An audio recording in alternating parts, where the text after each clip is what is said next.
حبیب عجمی، حبیب عجمی۔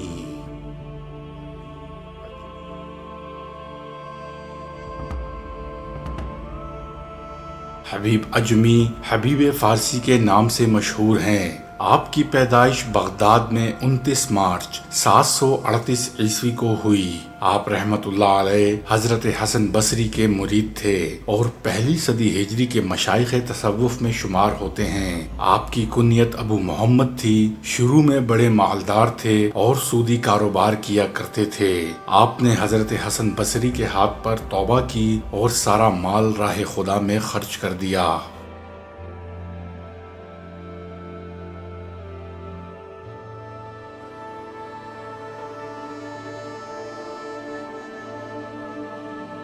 حضرت حسن بصری رحمت اللہ علیہ کے بارے میں اس عہد کے تمام علماء اور ارباب کمال کا ان کی جلالت پر اتفاق ہے۔ امام شعبی کہتے ہیں کہ میں نے اس ملک یعنی عراق کے کسی شخص کو بھی ان سے افضل نہیں پایا۔ قتادہ ان لوگوں کو ہدایت کرتے تھے کہ حسن بصری رحمت اللہ علیہ کا دامن پکڑو۔ میں نے صاحب الرائے میں اس سے زیادہ کسی شخص کو عمر بن الخطاب کے مشابہ نہیں دیکھا۔ عمش کہتے ہیں کہ حسن بصری رحمت اللہ علیہ حکمت کو محفوظ رکھتے اور اس کو بولتے تھے۔ امام باقر رحمت اللہ علیہ فرماتے ہیں کہ ان کی باتیں انبیاء کی باتوں کے مشابہ ہیں۔ غالب القطان کہتے ہیں کہ اس عہد کے علماء پر حسن کو ایسی ہی فضیلت حاصل ہے جیسے طیور میں باز کو ہوتی ہے۔ جو شخص اس زمانے کے سب سے بڑے عالم کو دیکھنا چاہے اسے حسن بصری کو دیکھنا چاہیے۔ یہی وجہ ہوئی کہ حبیب عجمی رحمت اللہ علیہ کی شخصیت نے جب حسن بصری رحمت اللہ علیہ کے بارے میں سنا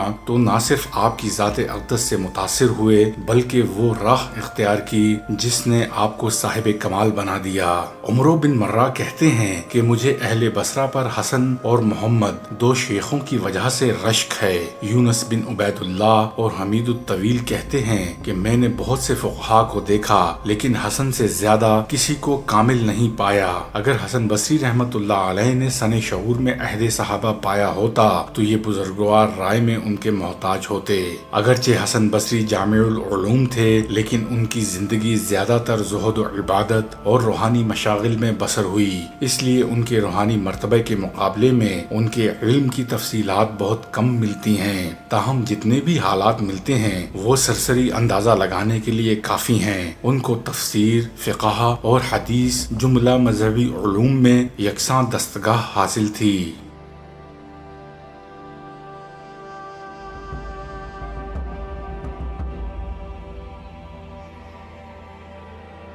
حضرت سیدنا حبیب عجمی رحمت اللہ علیہ کے دروازے پر ایک سائل نے صدا لگائی۔ آپ کی زوجہ محترمہ گندھا ہوا آٹا رکھ کر پڑوس سے آگ لینے گئیں تاکہ روٹی پکائیں۔ آپ نے وہی آٹا اٹھا کر سائل کو دے دیا۔ جب وہ آگ لے کر آئیں تو آٹا ندارت آپ کی زوجہ محترمہ نے آپ سے اس آٹے کے متعلق پوچھا تو آپ رحمت اللہ علیہ نے ارشاد فرمایا کہ وہ آٹا تو میں نے خیرات کر دیا ہے۔ تو آپ کی زوجہ محترمہ نے کہا سبحان اللہ، یہ تو اچھی بات ہے مگر ہمیں بھی تو کچھ کھانے کے لیے درکار ہے۔ اتنے میں ایک شخص نے آپ رحمت اللہ علیہ کے دروازے پر دستک دی اور آپ کی خدمت میں بڑی مقدار میں گوشت اور روٹی پیش کی۔ آپ رحمت اللہ علیہ نے اپنی زوجہ محترمہ سے فرمایا دیکھو تمہیں کس قدر جلدی لوٹا دیا گیا ہے، گویا روٹی بھی پکا دی اور گوشت کا سالن بھی بھیج دیا۔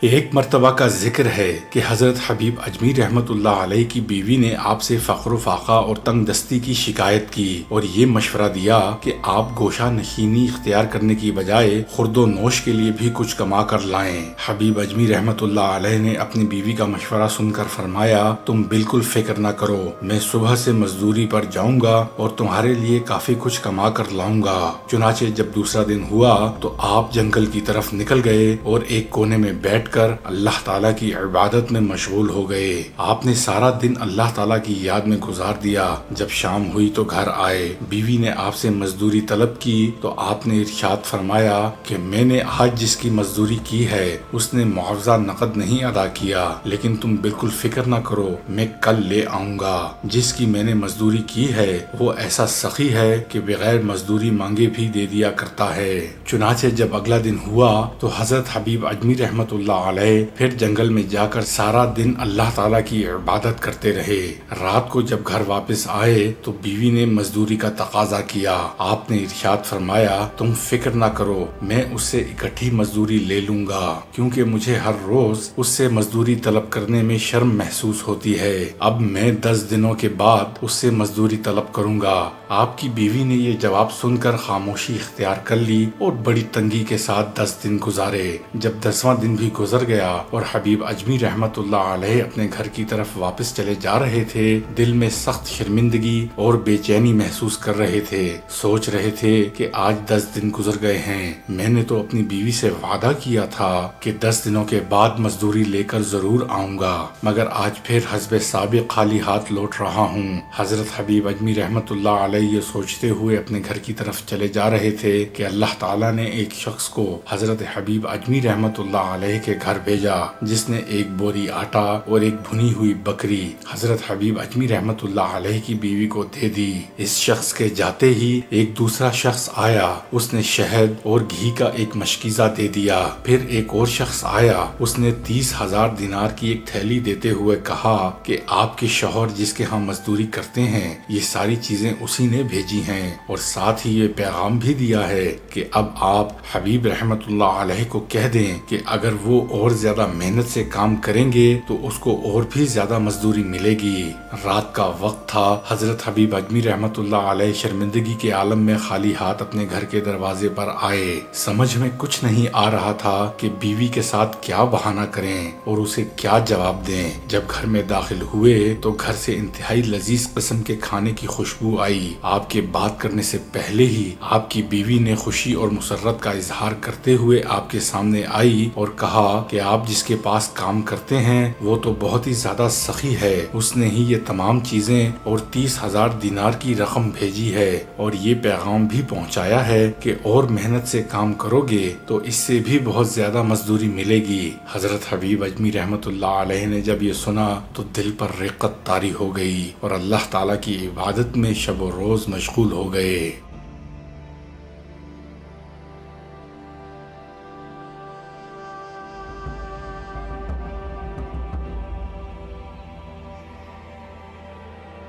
منقول ہے کہ ایک مرتبہ حضرت حسن بصری رحمت اللہ علیہ حجاج بن یوسف کے سپاہیوں سے چھپتے ہوئے حضرت حبیب اجمی رحمت اللہ علیہ کی عبادت گاہ میں پہنچ گئے، اور جب سپاہیوں نے حضرت حبیب اجمی رحمت اللہ علیہ سے معلومات حاصل کی تو انہوں نے صاف بتا دیا کہ حسن بصری رحمت اللہ علیہ عبادت گاہ کے اندر موجود ہیں، لیکن پوری عبادت گاہ کی تلاشی کے باوجود بھی حسن بصری رحمت اللہ علیہ کا کوئی سراغ نہ مل سکا۔ اور حضرت حسن فرماتے ہیں کہ 7 مرتبہ سپاہیوں نے میرے اوپر ہاتھ رکھا لیکن مجھے نہ دیکھ سکے۔ پھر سپاہیوں نے حضرت حبیب اجمی رحمت اللہ علیہ سے کہا کہ حجاج تم کو دروغ گوئی کی سزا دے گا۔ آپ رحمت اللہ علیہ نے فرمایا کہ حسن رحمت اللہ علیہ میرے سامنے عبادت گاہ میں داخل ہوئے تھے، لیکن اگر وہ تمہیں نظر نہیں آئے تو اس میں میرا کیا قصور ہے؟ چنانچہ دوبارہ پھر تلاشی لی، لیکن سپاہی حسن رحمت اللہ علیہ کو نہ پا کر پھر واپس آ گئے۔ حضرت حسن نے باہر نکل کر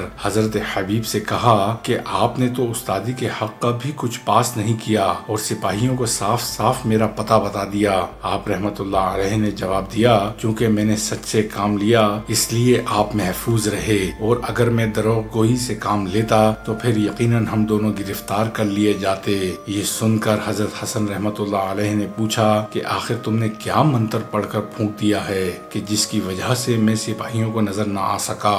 آپ رحمت اللہ علیہ نے فرمایا کہ وہ 2 مرتبہ آیت الکرسی، 2 مرتبہ سورہ اخلاص یعنی قل هو اللہ احد اور 2 مرتبہ آمن الرسول پڑھ کر اللہ تعالیٰ سے عرض کیا کہ حسن کو تیرے حوالے کیا اور تو ہی ان کی حفاظت کرنا۔